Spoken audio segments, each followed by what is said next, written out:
બોલ બોલ, હે બોલ તું બરોબર બોલો, બોલ બધા બોલો. બીજું કોઈ કે શું શીખ્યા?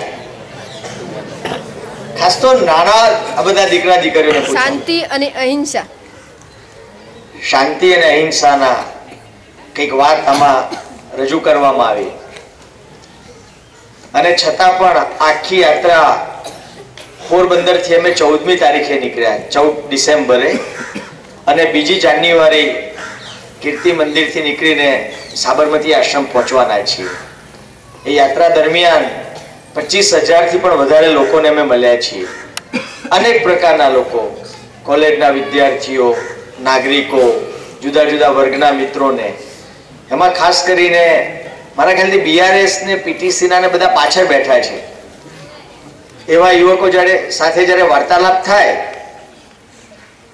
ભાવનગર યુનિવર્સિટીના MSW ના વિદ્યાર્થીઓ જોડે વાત થઈ ત્યારે પૂછ્યું કે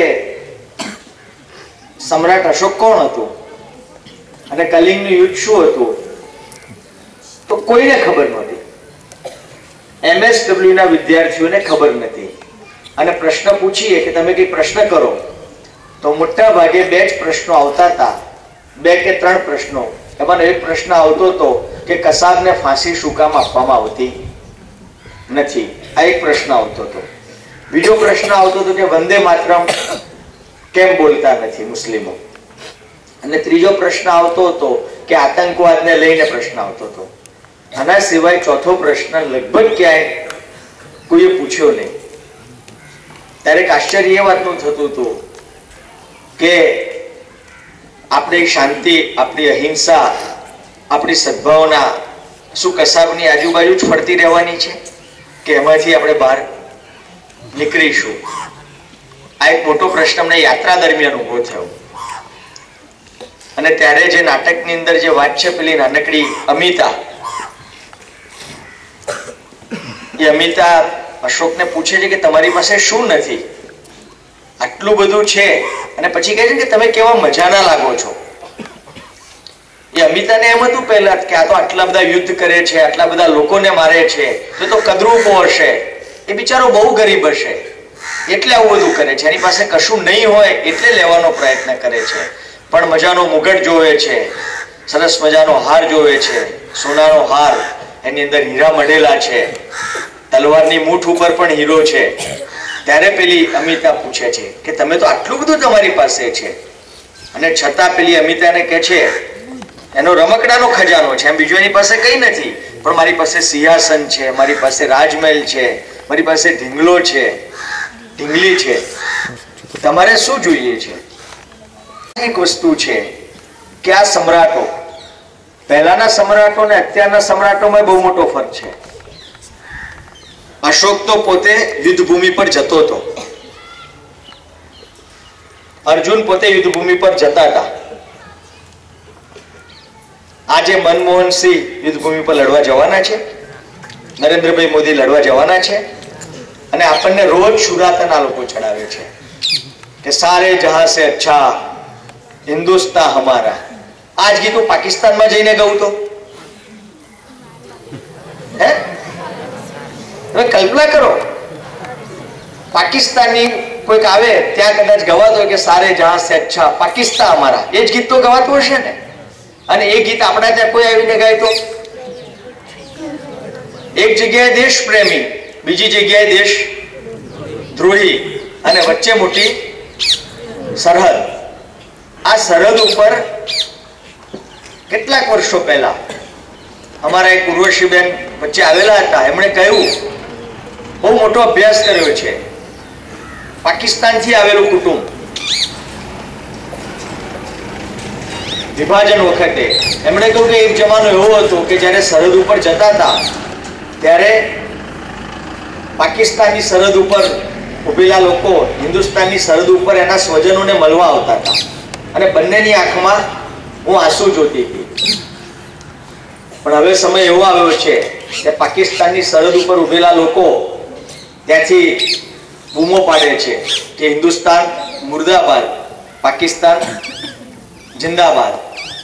અને એ જ રીતે આ સરહદ ઉપર ઉભેલા લોકો બૂમો પાડે છે કે હિન્દુસ્તાન જિંદાબાદ, પાકિસ્તાન મુર્દાબાદ. આપણે તો કોઈ જતા જ નથી સરહદ ઉપર. આ બધું રોજ આપણે ટીવી ઉપર જોઈએ છીએ. એક સરસ મજાની વાત મેં વાંચેલી હતી ઘણા વખત પહેલા, કાલે કઈ મેં બુક ગઈ કે યુદ્ધ ચાલી રહ્યું છે. માનો ને કલ્પના કરો ભારત પાકિસ્તાનનું યુદ્ધ છે, બરોબર બંદૂકમાંથી ગોળીઓ વછૂટી રહી છે અને એક ક્ષણ માટે શાંતિ થાય છે અને આ બાજુથી એક પાટિયું ઊંચું થાય છે અને પાટિયા ઉપર લખેલું છે કે માચિસ છે. પાટિયું પાછું નીચું થાય છે, શાંતિ છે, હવે ગોળીબારી થતી નથી.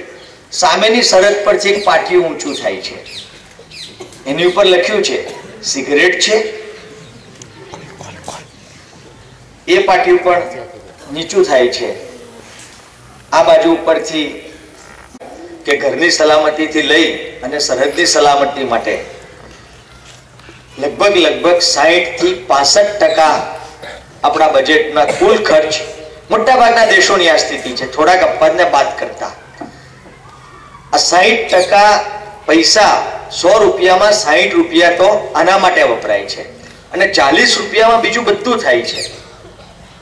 તો કલ્પના કરો કે આખું જગત એક નિર્ણય કરે. એટલે વિનોબાએ જય જગતનો નારો આપેલો હતો. હવે તો જગત પણ નાનું પડે એમ છે.